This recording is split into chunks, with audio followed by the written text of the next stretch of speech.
और अब हम जो सतलोक कैसे जाएंगे, हमारी भक्ति शास्त्र अनुकूल ना होने से हमारे पूर्व जन्म के जो संस्कार थे वो सतयुग त्रेता द्वापर में अक्षीण हो गए। अब चौथा युग जब कलयुग आ गया, अब इसमें आप देख रहे हो कोई प्राणी सुखी नहीं है, कोई भी सुखी नहीं है। चाहे ऊपर तो आपने कितना चिकना चोपड़ा दिखता हो और चाहे प्रधानमंत्री दिखाई देता, उसको चैन सपने में नहीं है। कोई ना कोई ऐसी टेंशन उसके घर करी हुई है कि वो बता भी नहीं सकता किसी को। तो इसलिए परमात्मा को ये मालूम था कि जब इनके पुण्य क्षीण हो जाएंगे तब इनकी आंखें खुलेंगी। ये वो भक्ति भी करके छक लेंगे, उन संतों के पास भी भटक कर छक लेंगे जिनको ये संत मानते, और फिर भी ये ज्यों के त्यों रहेंगे, तब हमारे दास के पास आएंगे। और वो ऐसा मंत्र समर्थ के पास वो पावर है कि आपके संस्कार प्रारब्ध के दुख को भी, प्रारब्ध के संस्कार को भी वो चेंज कर सकता है। मासा घटे न तिल बधै, विद ना लिखे जो लेख, और सच्चा सतगुरु मेट के ऊपर मार दे मेघ। अब सतगुरु ना मिलने से भेड़ पूछ को पंडित पकड़े बादो नदी बिहंगा, गरीब दास वो भवजल डूबे जिनको नहीं साध सत्संगा। कबीर इस संसारे को समझाऊं के बारे, ये पूछ पकड़ के भेड़ की और उतरा चावे पारे। साधना तो नकली कर रहे हैं और इंतजार कर रहे हैं सुख होने की और मोक्ष की। कहते हैं संशय शोक सराय में सुतक दिन राती, और जीवत जग में जूती पड़े फिर जम तोड़े छाती। सत्साधना ना करने से हमेशा आपके संशय और शोक, ये दुख सदा बने रहेंगे, और जीवित जग में जूती पड़े यहाँ नरे कष्ट भोगोगे, और फिर जम तोड़े छाती, यम के दूत आगे फिर बहुत दुखी करेंगे जो सत साधना नहीं कर रहे। तो यहाँ क्या बताते हैं परमात्मा, फिर अब जो साधना आप कर रहे थे वो शास्त्र विरुद्ध थी, और जिन भगवानों पर आप सीमित थे वो भगवान कंप्लीट नहीं थे, वो स्वयं नाशवान है, उनकी जन्म मृत्यु होती है। लेकिन सतगुरु मिलने से तत्व ज्ञान का हमें प्रकाश होता है, उसके आधार से फिर हम अपने उस मार्ग पर चलते हैं। कबीर साहब कहते हैं, पीछे लग गया जाऊं था मैं लोक वेद के साथ, रास्ते में सतगुरु मिल गए वो दीपक दे दिया हाथ। लोक वेद दंत कथा जैसा सुना सुनाए ज्ञान से हम साधना कर रहे थे, उसी के आधार से हम चल रहे थे। हम अपने ऊपर उदाहरण देकर हमें समझा रहे कि पीछे लग गया दाऊं था मैं लोक वेद के साथ, रास्ते में सतगुरु मिल गए और दीपक दे दिया हाथ। ये तत्व ज्ञान रूपी टॉर्च दे दी, लालटेन दे दी। अब इसकी रोशनी में हम गड्ढों में, बोझड़ों में, कांटों में नहीं जाएंगे, इसके प्रकाश से हम सुमार्ग पर चलकर मंजिल पर पहुंच जाएंगे। अब हम आते हैं जो आज प्रसंग शुरू किया था कि हम यहाँ किस लिए जन्मे हैं, हमारा उद्देश्य क्या है, हम क्यों जन्म मर रहे हैं। हम अपने बच्चों के लिए, अपनी संपत्ति के संग्रह करने के लिए सारा जीवन न्यौछावर कर देते हैं,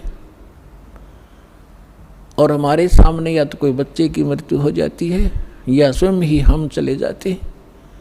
तो उस समय हमारी बुद्धि काम करने योग्य नहीं रहती, केवल हाहाकार, रोना पीटना, अब क्या होगा, बच्चों का क्या होगा, कहाँ जाऊँगा, तो इतनी सी बात समाई रह जाती है।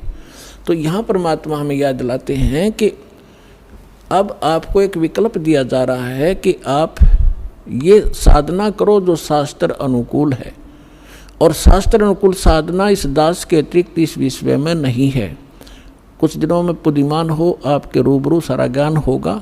उन महापुरुषों का भी दास दिखाता है, साथ के साथ ये मंत्र बताते हैं, ये मंत्र बताते हैं, ये ज्ञान सुनाते हैं, और ये वास्तविक ज्ञान है, ये वास्तविक मंत्र है, ये हमारे सदग्रंथ प्रमाणित करते हैं। और ये उन्हीं महापुरुषों ने इन मंत्रों का जाप किया जिनको आप मोक्ष प्राप्त मानते हैं, उनके इतिहास से आपके रूबरू किया जाता है, जिससे एक इस उलझे हुए गुत्थी को समझाने के लिए एक पॉइंट के ऊपर ढेर सारे प्रमाण आपको दिखाने पड़ते हैं, जब पिछला रंग हटता है और तब जाकर ये ज्ञान ग्रहण होता है।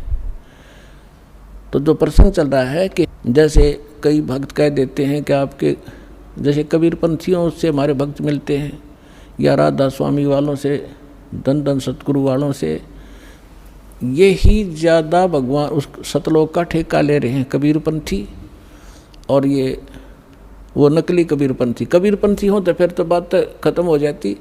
पंथ माने मार्ग, वे जो भगवान ने रास्ता बताया कबीर साहब ने, वो कबीर पंथ है, वो कबीर के जी के द्वारा दिया गया मार्ग है, वो कहते हैं कबीर पंथी। अब जैसे यहाँ हिसार से जा रहे हैं इस सिरसा की ओर और कह रहे हैं हम दिल्ली की ओर जा रहे हैं, हमें दिल्ली जाना है, हम दिल्ली पंथी हैं, तो उनको कौन समझावे? जा रहे हो सिरसा की ओर और कह रहे हो हम दिल्ली जा रहे हैं, तो कहते हैं कबीर पंथी और जा रहे हैं काल के पंथ पर। तो वो परमात्मा वाला ज्ञान नहीं और वो सत भक्ति नहीं, तो वो कबीर पंथी नहीं है। वैसे अब इनका छाप लगी कबीर पंथ की, तो कहना पड़ा है उनको समझाने के लिए कि वो व्यक्ति हैं जो गलत साधना करें। तो ये सभी सतलोक की महिमा सुनाते हैं, और जब हमारे भक्त उनसे कहते हैं कि ऐसे ऐसे वहाँ चलो सही साधना है, सही ज्ञान है, तो वो कहते नहीं, वो तो काल के नाम देता, शुरू से ही काल के नाम देता है। काल कौन से? ब्रह्मा विष्णु महेश के, देवताओं की पूजा बताता है। पुण्यात्माओं, ये ज्ञान का टोटा है। जब ज्ञान संपूर्ण होगा तब आपको पता चलेगा कि ब्रह्मा विष्णु महेश ये अलग नहीं कर सकते हम इनको। जैसे श्रीमद् भगवद गीता अध्याय नंबर 15 के श्लोक नंबर 1 से लेकर 4 में एक विशेष विवरण है कि ये ऊपर को जड़ और नीचे को तीनों गुण रूपी शाखा वाला उल्टा लटका हुआ एक संसार रूपी वृक्ष समझ लो, और इसकी तीनों गुण रूपी शाखा है। इतना गीता ज्ञानदाता केवल इतना नॉलेज रखता है कि ऊपर ने तो जड़ समझो, और जड़ वो दृढ़ है, वो अविनाशी पोर्शन है जो मूल है इस संसार रूपी वृक्ष का, और उस मूल मालिक है जो जड़ है, सभी का धारण पोषण भी वही करता है, क्योंकि पूरे वृक्ष को, पेड़ को जड़ से ही आहार प्राप्त होता है, खुराक मिलती है। गीता अध्याय नंबर 15 के श्लोक नंबर 16 और 17 में 3 पुरुष बताए, सरपुरुष, अक्षर पुरुष, और 17वें श्लोक में कहा कि उत्तम पुरुष है तो अन्य, सरपुरुष और अक्षर पुरुष से कोई और है उत्तम पुरुष, श्रेष्ठ भगवान, और वही तीनों लोकों में प्रवेश करके सबका धारण पोषण करता है। अब इन 2 श्लोकों का लिंक अब उन प्रथम के 4 श्लोकों से है 15वें अध्याय के। तो इसमें बताया कि उल्टा लटका एक संसार रूपी वृक्ष है, और जो तत्वदर्शी संत की पहचान बताई है कि जो इस संसार रूपी वृक्ष के सभी विभागों को भिन्न भिन्न बता देगा, सवेदवित, वो तत्वदर्शी संत है। चौथे अध्याय के 34वें श्लोक में जो तत्वदर्शी संत के विषय में कहा है कि उसकी शरण में जा, उससे पूछ, वो उसकी पहचान बता दी कि उल्टे लटके संसार रूपी वृक्ष के सभी पार्ट्स बता देगा, सवेदवित, वो तत्वदर्शी संत है। तो 600 वर्ष पहले परमात्मा स्वयं आए थे, और गीता अध्याय नंबर 4 के श्लोक नंबर 32 में जो कहा है कि वो सच्चिदानंद घन ब्रह्म अपने मुख कमल से अमृतवाणी बोलता है, वो तत्व ज्ञान है, वो निष्कर्ष है सारे अध्यात्म का, और वो तत्वदर्शी संत के ही पास होगा और मिलेगा नहीं तुझे। तो यहाँ परमात्मा ने 600 वर्ष पहले उस तत्वदर्शी संत की भूमिका, जैसी उनकी लीला है वो किया ही करते हैं। जैसा दास ने अभी वेदों के प्रमाण आपको बताए थे, रेफरेंस बताए थे, उनमें यही लिखा हुआ कि परमात्मा ऊपर रहता, ऊपर के लोक में, सतलोक में, वहाँ से चल कर आता सह शरीर, और यहाँ 3 प्रकार से के सतिथि से हमारा धारण पोषण करता है। एक तो आपको बता सतलोक में रहता है, जब उसको वहाँ तो उनका शरीर बहुत तेजों में होता है, करोड़ सूर्य मिला दे, करोड़ चंद्रमा एक रोमकूप की उनकी शोभा होती, इतना तेज है।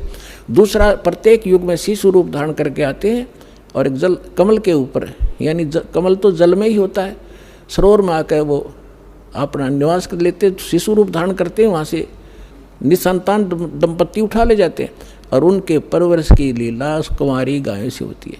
ये तो है प्रथम। फिर धीरे धीरे बड़े होते हैं तो बचपन से ही वो अपनी महिमा अपने मुख कमल से लोकोक्तियों के माध्यम से, दोहों के माध्यम से, शब्दावलियों के माध्यम से वो ज्ञान प्रचार करते हैं, कवियों की तरह आचरण करते हैं। लोग उनको कवि भी कहने लग जाते हैं। एक प्रसिद्ध कवियों में से भी एक होते हैं वो, लेकिन वो होते हैं परमात्मा। अब तीसरी सतिथि में वो कभी भी कहीं भी किसी को संत रूप में, महापुरुष के रूप में आकर दर्शन देते हैं, उनको ज्ञान सुनाते हैं, अपने से परिचित कराते हैं। तो तीसरी सतिथि वाले महापुरुषों में से दास आपको बहुत बार बताते हैं, आदरणीय धर्मदास साहिब जी को मिले, आदरणीय मुल्कदास साहिब जी को मिले, आदरणीय नानक देव साहिब जी को मिले, आदरणीय दादू साहिब जी को मिले, आदरणीय मुल्कदास साहिब जी को मिले, आदरणीय गरीबदास साहिब जी गांव छुरानी जिला झज्जर हरियाणा वाले को मिले, आदरणीय घीसा दास साहिब जी गांव खेखड़ा जिला बागपुर हो गए उत्तर प्रदेश वाले को मिले, आदरणीय रामानंद जी, स्वामी रामानंद जी ब्राह्मण थे, 104 साल के, जो परमात्मा उस दूसरी टाइप की लीला कर रहे थे, शिशु रूप धारण करके 5 वर्ष की आयु में लीला कर रहे थे। 104 वर्ष के ब्राह्मण को सब वेदों और गीता से पराजित कर दिया था। तब उस महापुरुष ने परमात्मा की शरण ली थी, उनको सचखंड लेकर गए थे। इन सभी महापुरुषों को अपने से परिचित कराया था कि मैं कौन हूँ, जो तुम्हारे वेद बताते हैं मैं वही हूँ, और मैं ऊपर रहता हूँ, वहाँ से चल कर आता हूँ और यहाँ ज्ञान देता हूँ। तब उन महापुरुषों ने स्वयं देखा सचखंड में जाकर, फिर वापस छोड़ा उनको। तब रामानंद जी ने कहा था, तुम साहेब तुम संत हो, तुम सतगुरु तुम हंस, और गरीबदास तेरे रूप बिना और न तुझा अंश। तुम ही साहेब हो, तुम ही सतगुरु हो।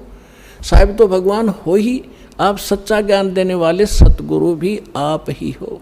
और आपके अंदर एक भगत के लक्षण है। आप जैसे परमात्मा आए थे कबीरदास, हमारे लिए एक रिहर्सल करके छोड़ गए कि यहाँ बकवाद नहीं चलेगी, जितना अधीन होगे भगवान उतना निकट आपका होगा। आधीनी के पास हैं वो पूर्ण ब्रह्म दयाल, मान बड़ाई मारियो बेअदबी श्रीकाल। हमें सब परमात्मा भक्ति के लक्षण भी बता के गए हैं और उनसे होने वाली हानियों का भी परिचय दिया है, और किस प्रकार आपकी भक्ति नष्ट होती है वो भी जानकारी दी है, और कैसे सुरक्षित रहेगी। जैसे माता गर्भ को रखे यत्न बनाए, ठेस लगे तो छन होवे तेरी ऐसे भक्ति जावे। पुण्यात्मा, जब आपको इस भक्ति की कीमत का पता चलेगा, जैसे किसी बहन को गर्भ रहा हो माँ को, और फिर उसको पता उसको कैसे रात को भी चिंता रहती है कि कहीं मेरा बालक, मेरा बच्चा खराब ना हो जा, ऊंचे नीचे में पैर ना रखा जा, रात में करवट लेते समय भी एकदम उदड़क कर पड़ेगी कि जब बच्चे का दाब ना गिर गई हो। तब वो गर्भ रूपी लाल को वो सफल करती है। इसी प्रकार परमात्मा बताते हैं, जैसे माता गर्भ को रखे यत्न बना, और ठेस लगे तो वो खराब हो जा, तेरी ऐसे भक्ति न सावे। तो इस भक्ति के अंदर आपने मर्यादा गढ़नी जरूरी है। अब परमात्मा ने आपको सतभक्ति भी मिल गई, दास भी मिल गया, आपके अंदर भक्ति प्रवेश भी कर दी। अब उस लाल को आपने सुरक्षित रखना पड़ेगा। जरा सी लापरवाही में वो बात भक्तिहीन हो जाओगे, फिर वहीं की वहीं फिर स्टार्ट होगी नए सिरे। तो इससे इतना डर के इस भक्ति को सफल करो। अब जो प्रसंग चल रहा है कि अब हम इसको कैसे सफल करेंगे और कैसे हमें प्राप्ति होगी परमात्मा की, ये इसमें मूल कारण है। अब हम तो कई जैसे प्रसंग चल रहा था कि हम ये कहते हैं कि आपके गुरुजी देवी देवताओं की पूजा देते, ये पूजा नहीं है इनकी। जैसे आप जी को बताया था कि जैसे पति भर्ता लड़की होती है, वो उस पूरे परिवार में अगर प्रेम से रहती है तो बहुत अच्छी भाग्यवान कहलाती है। और नो का अपने पति से अतिरिक्त किसी से ढंग से बोलूँ नहीं, किसी से बात नहीं करूँ, इससे की रोटी पाऊँगी, इससे कपड़े धोऊँगी, हैं तो वो कलह का कारण बनेगी। तो वह पति भर्ता होते हुए भी वह नकमी है। तो इसलिए हम यहाँ भक्ति करेंगे, और ये ब्रह्मा विष्णु महेश हमारे अंश हैं, अंग नहीं, अलग नहीं है। जैसे प्रसंग चल रहा था उस पर फिर आते हैं कि परमात्मा ने बताया है कि तुम साहेब तुम संत हो, तुम तो सतगुरु तुम हंस। अब रामानंद जी ने कहा है कि तुम ही भगवान हो और तुम ही सतगुरु हो, सच्चा ज्ञान देने वाले। तो 600 वर्ष पहले परमात्मा ने आके बताया था। अक्षर पुरुष एक पेड़ है, यानी एक सतगुरु की भूमिका की वो भगवान तो है ही है। वेद बताते हैं वही परमात्मा आकर यहाँ सच्चा ज्ञान देता है, लोकोक्तियों के माध्यम से, दोहावलियों के माध्यम से अपना ज्ञान प्रचार करता है, जिस कारण से लोग अनजान में उनको कवि करने लग जाते हैं, लेकिन वो परमात्मा होते हैं। अक्षर पुरुष एक पेड़ है, सरपुरुष वा की डार, ज्योति निरंजन को सरपुरुष भी कहते हैं, अभी आपको पहले डिफाइन किया था। और तीनों देवा शाखा हैं भाई पाते रूप संसारे, उल्टे लटके हुए संसार रूपी वृक्ष जो जमीन से बाहर दिखाई देता है, उसको डिफाइन किया परमेश्वर ने कि अक्षर पुरुष तना, अक्षर पुरुष तना, उससे एक मोटी डार निकली है ज्योति निरंजन, यह सरपुरुष समझो। उस मोटी डार के फिर 3 शाखा हैं, रजगुण ब्रह्मा, सतगुण विष्णु, तमगुण शिव जी।